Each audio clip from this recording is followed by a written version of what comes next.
शिक्षा का वास्तविक उद्देश्य होता है सिखाना, विकास करना। शिक्षा का यह उद्देश्य तभी पूरा हो सकता है जब वह उस भाषा में दी जाए जिसे बालक आरंभ से ही समझता हो। इस दृष्टि से मातृभाषा में दी गई शिक्षा अधिक उपयोगी हो सकती है। बालक अपने माता पिता के मुख से सुनकर अनुकरण द्वारा जिस भाषा को सीखता है वह उसकी मातृभाषा होती है।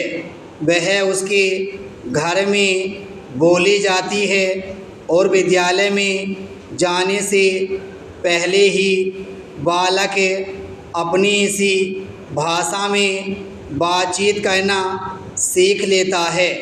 अपनी आवश्यकता पूर्ति और सामान्य व्यवहार चलाने के लिए भी वह इसी भाषा का प्रयोग करता है।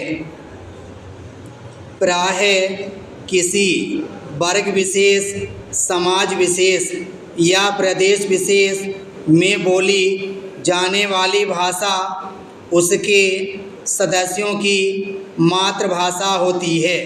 वे घर में, घर के बाहर, मित्रों में, विद्यालय में और निकटवर्ती समाज में इसी भाषा का प्रयोग करते हैं। कई शिक्षा शास्त्रियों के मत में मातृभाषा के माध्यम से बालक को शिक्षा देना सुलभ और सुगम होता है। बालक उस भाषा के घरेलू और व्याकरण बंधन से रहित रूप से पहले ही परिचित होता है। विद्यालय में केवल उसकी लिपि, व्याकरण तथा साहित्यिक रूप सिखाने से वह उसे शीघ्र हृदयंगम कर सकता है। ऐसी भाषा के माध्यम से वह अन्य विषयों को भी शीघ्र ही पढ़ लिख कर उनमें समुचित ज्ञान सरलता से हासिल कर सकता है। इन्हीं कारणों से इस अर्थात मातृभाषा में शिक्षा की बात कही जाती है। मातृभाषा के अतिरिक्त राष्ट्रभाषा या अंतर्राष्ट्रीय भाषा भी शिक्षा का माध्यम होती है। इनमें से राष्ट्रभाषा उस भाषा को कहते हैं जो किसी राष्ट्र के विभिन्न प्रदेशों में पारस्परिक व्यवहार की भाषा हुआ करती है। वह अपने क्षेत्र या प्रांतों की भाषा तो होती ही है, परंतु राजकीय कार्यों तथा सार्वजनिक क्षेत्रों में समस्त देश में प्रयुक्त होने के कारण सारे देश की साझी भाषा बन जाती है। हिंदी को भारत में यह संवैधानिक स्थान प्राप्त है।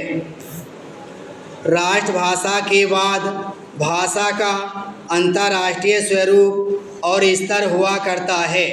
जिस भाषा का विभिन्न राष्ट्रों के आपसी व्यापार तथा राजकीय कार्यों में प्रयोग होता है उसे अंतर्राष्ट्रीय भाषा कहते हैं। भारतवर्ष में अंग्रेजी को तथाकथित अंतर्राष्ट्रीय भाषा कहा जाता है, जबकि अब यह पूर्ण सत्य नहीं है। अंग्रेजी का क्षेत्र अब अत्यंत संकोचित सीमित होकर रह गया है।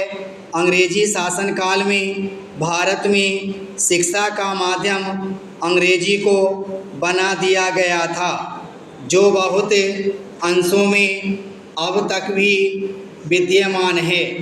इसी अदूरदर्शिता के कारण भारत शिक्षा के साथ साथ अन्य क्षेत्रों में कुछ विशेष नहीं कर पाया। वह अपनी राष्ट्रभाषा ही नहीं, मातृभाषाओं के ज्ञान में भी लगातार पिछड़ता जा रहा है। विराम स्टॉप।